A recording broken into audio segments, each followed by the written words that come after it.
சந்தசீலன் கதிர்காமன் அவர்களை நினைவுபூர்வமாக ஒழுங்கு செய்யப்பட்டுள்ள இன்றைய நிகழ்வுக்கு வருகை தந்துள்ள உங்கள் அனைவரையும் வருக என்று அழைப்பதில் மிகவும் மகிழ்ச்சி அடைகின்றேன். குறிப்பாக திரு கதிர்காமன் அவர்கள் என்னுடைய ஆசிரியர், அவரிடம் கல்வி கற்ற மாணவர்கள், அவருடைய நண்பர்கள், அவருடைய நெருங்கிய உறவினர்கள், அவரோடு கருத்து ரீதியாக உடன்பட்டு செயற்பட்டவர்கள், அதன் மீது அன்பு பாராட்டியவர்கள் என பலதரப்பட்டவர்களாக நீங்கள் நீண்ட தூரத்தில் இருக்கின்ற இந்த நிகழ்வுக்கு வந்திருக்கிறீர்கள். உங்களை மிகவும் அன்போடு வரவேற்றுக் கொள்வதில் நான் மிகவும் சந்தோஷப்படுகிறேன். I would like to welcome all of you who have come here to this Sandasilan Memorial lecture. I was a student of Sandasilan Kavirraman, and for all of you who were his friends, his students, his fellow activists, I'm very happy to welcome all of you.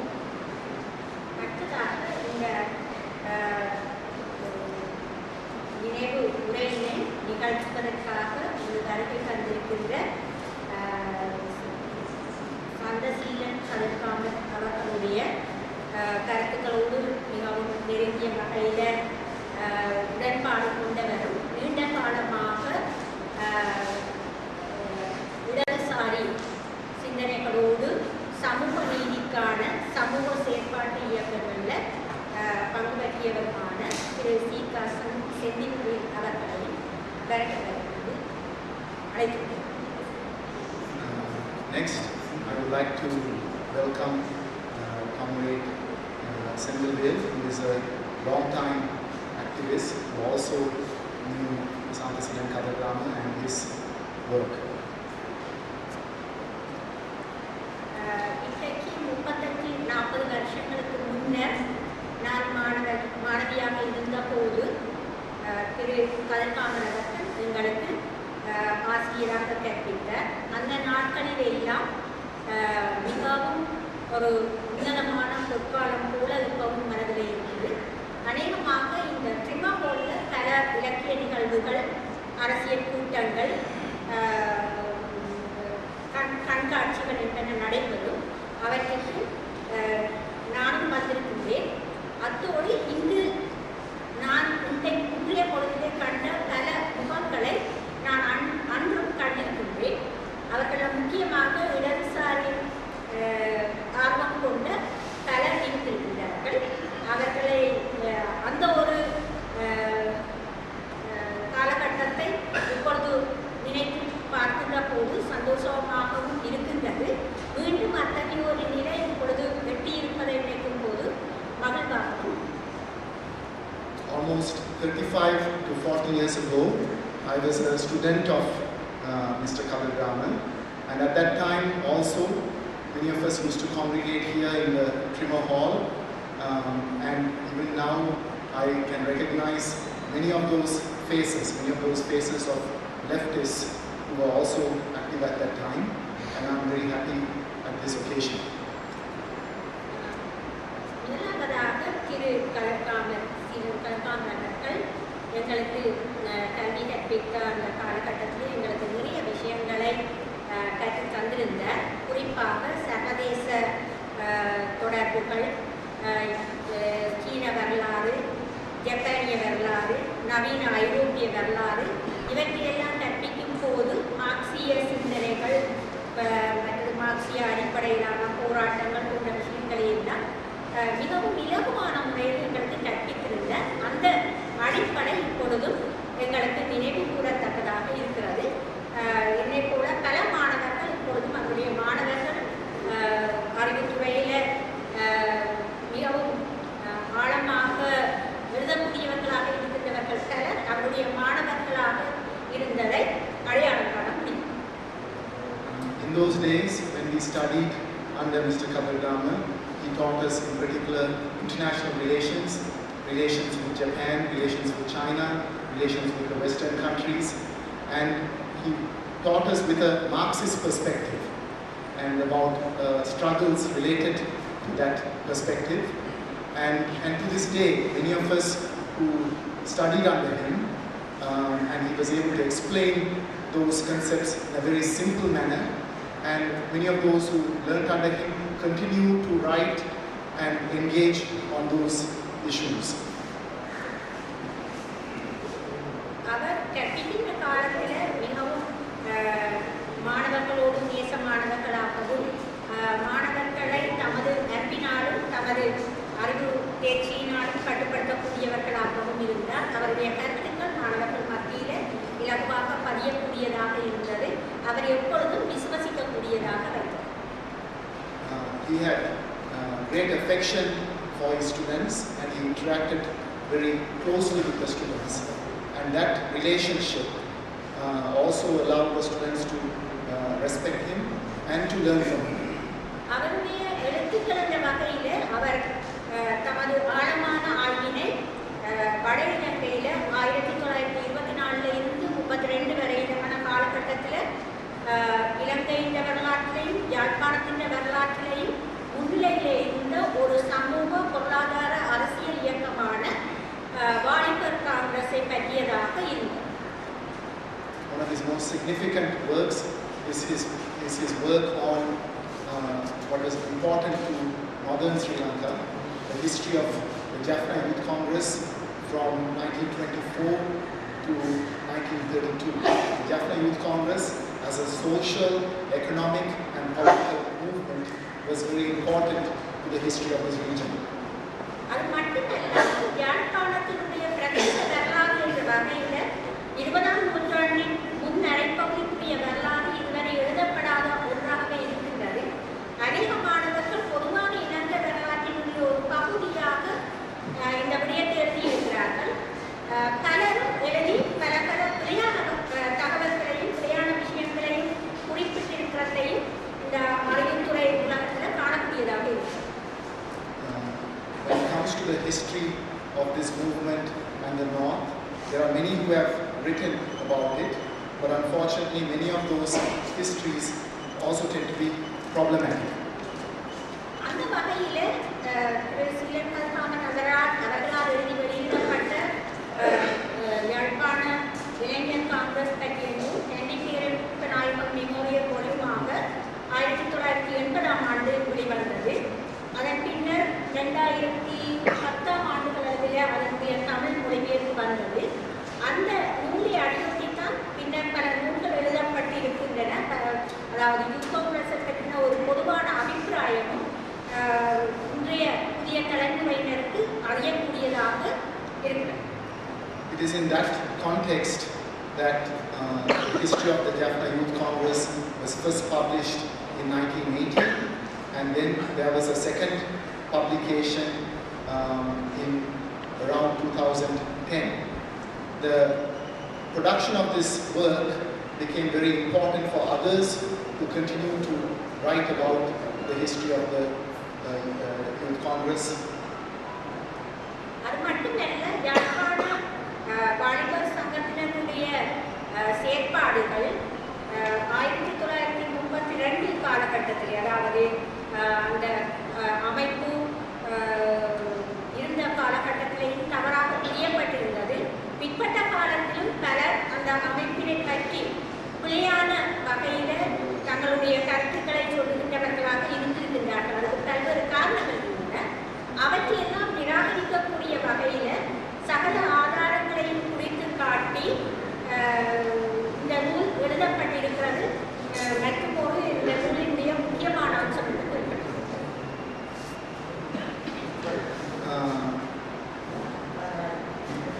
The history of the Jaffna Youth Congress, starting from 1932, has led to problematic interpretations back in 1932 and also later by various historians.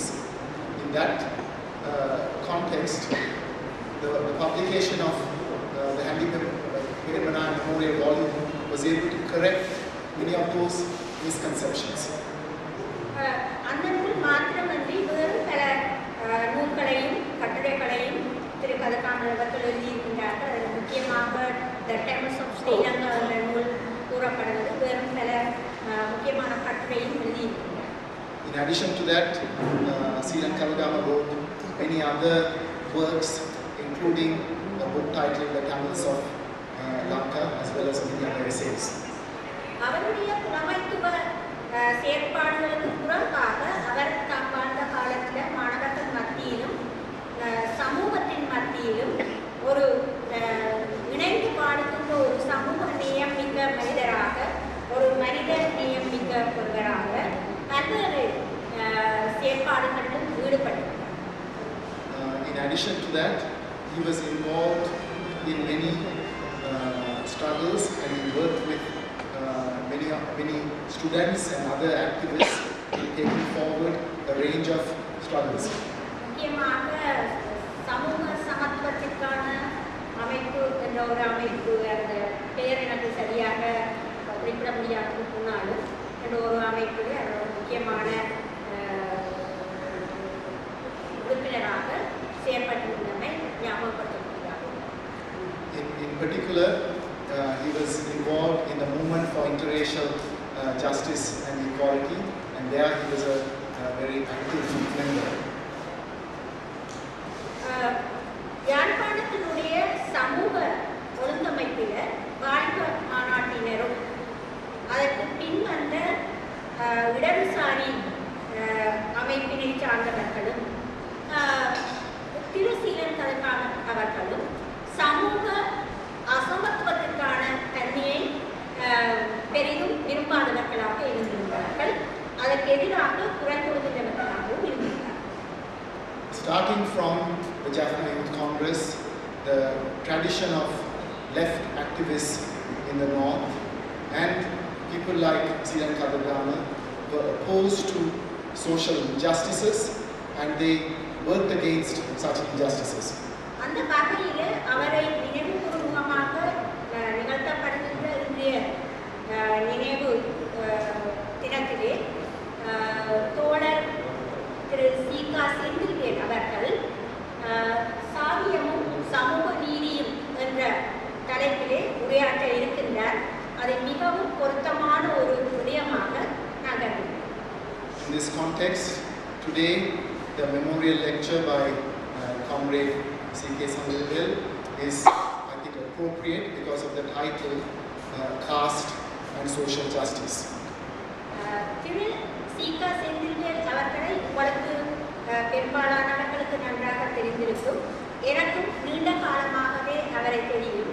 அவரை நான் பல்கலைக்கழகத்தில் படிக்கிற காலகட்டத்தில் இந்த திருமகோலில் நடந்த exhibitions கூட்டங்கள் அதுகளுக்கு வருகிற போது கண்டிருக்கிறேன்.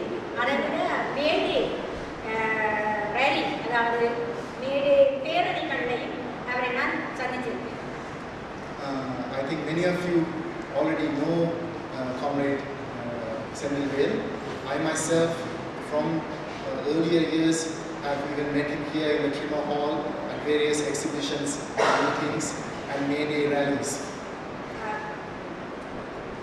யாழ்ப்பாணத்தில் இடதுசாரி இயக்கம் என்பது பெரும்பாலும் தொழிலாளர் கட்சிகளோடு சம்பந்தப்பட்டதாக இருந்த அதே வேளையில் சாதி ஒடுக்குமுறைக்கு எதிரான ஒரு தங்களுடைய நிகழ்ச்சி நிலையையும் ஆரம்ப காலத்திலிருந்தே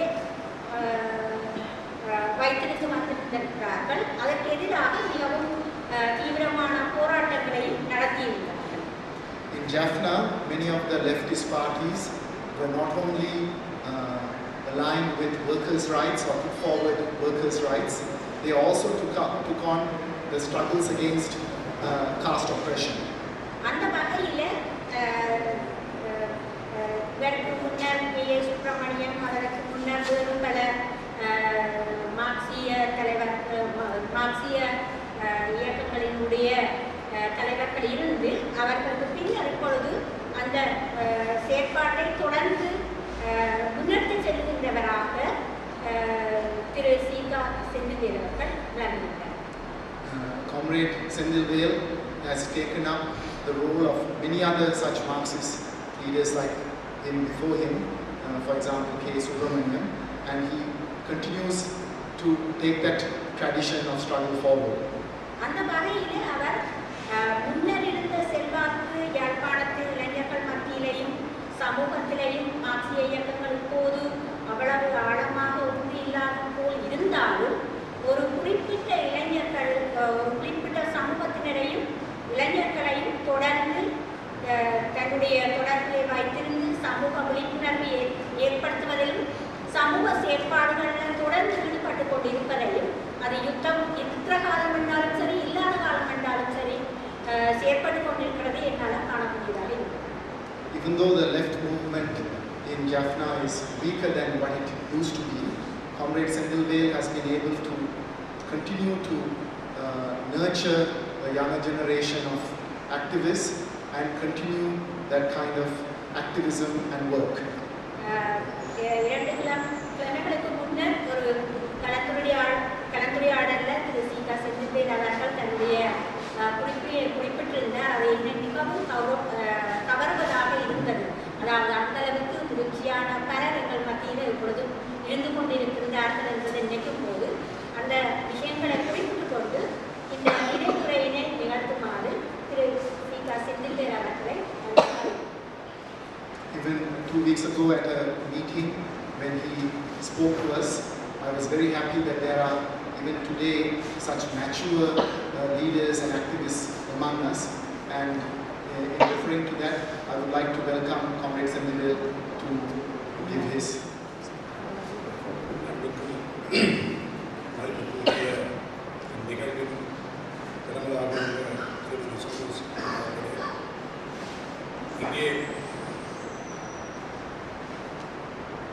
இன்றைய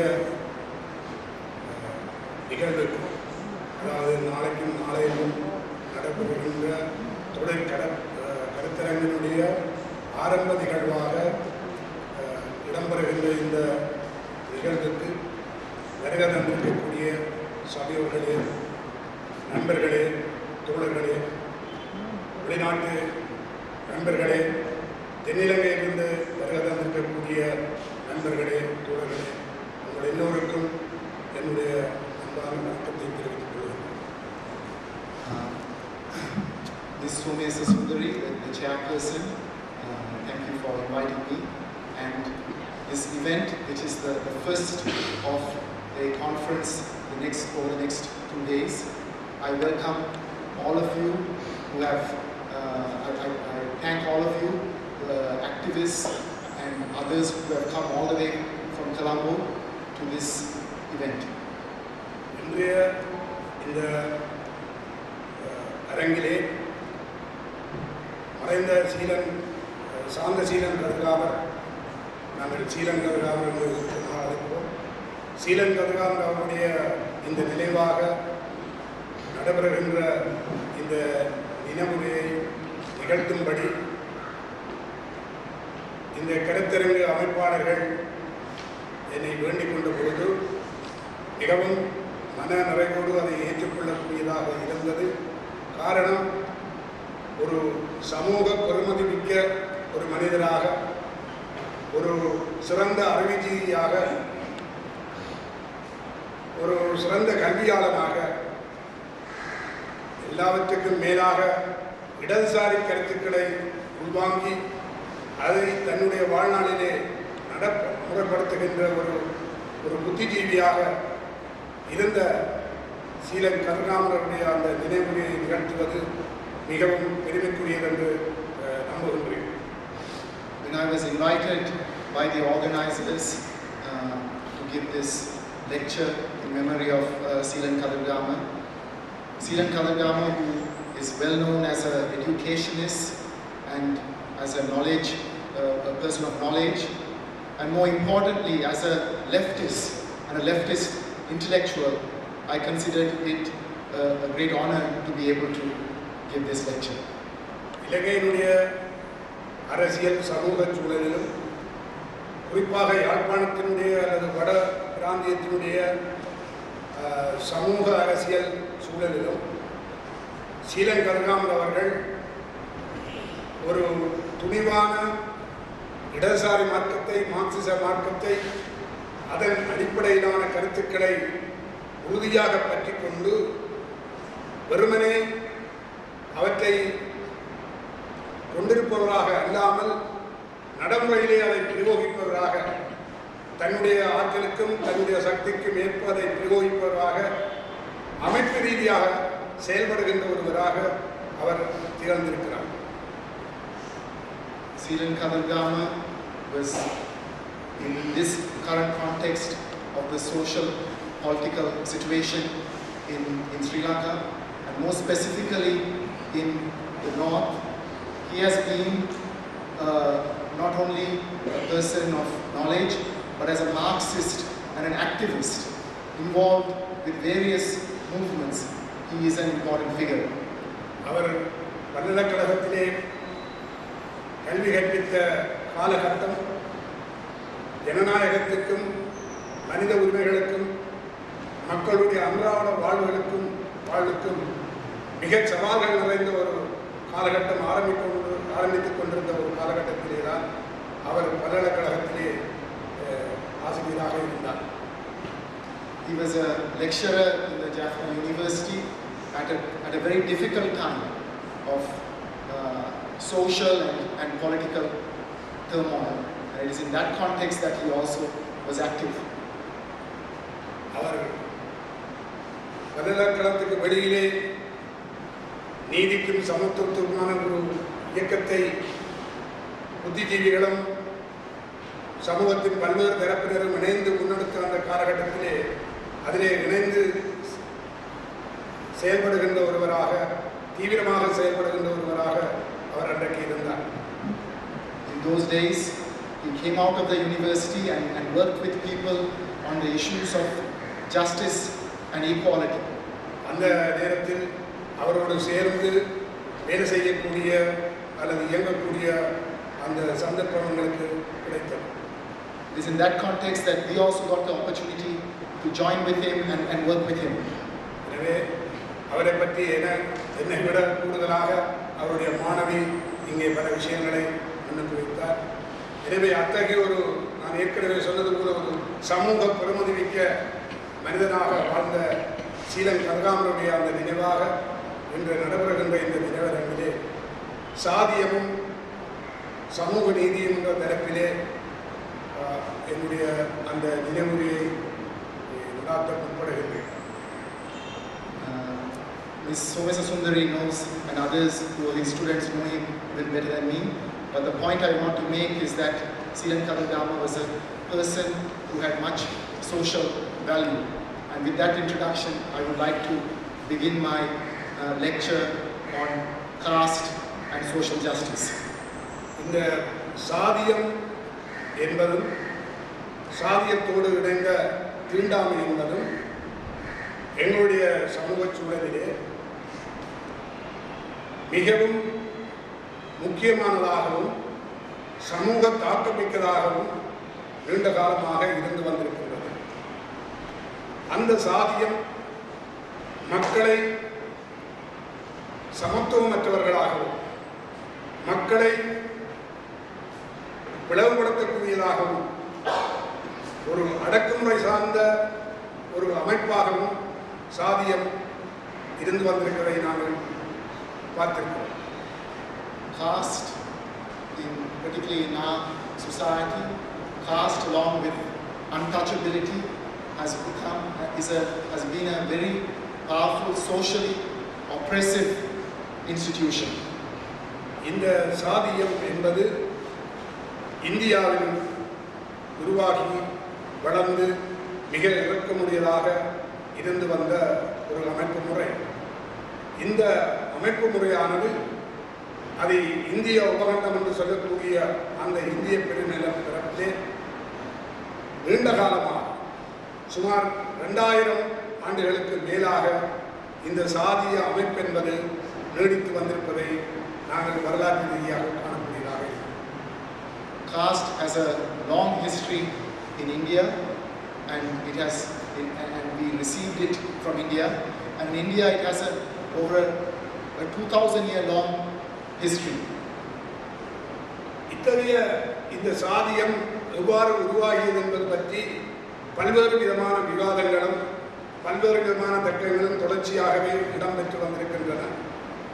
அதாவது ஆரியர்கள் தெற்கு நோக்கி கொண்டு வந்ததுதான் சாதியம் என்ற ஒரு கருத்தோட்டம் இருந்து வந்தது. There are many debates and histories about the emergence of caste, including that Aryan invasions from the north to the south, that is what brought this caste system. ஆனால் வரலாற்று பொருள் முதல்வாத அடிப்படையில் சமூகத்தை வரலாற்று ரீதியாக ஆராய்ந்த ஆய்வாளர்கள் கூறக்கூடிய கருத்து என்னவென்றால் இது தனியே ஆரியர்களுக்கு உரிய விடயம் மட்டுமன்று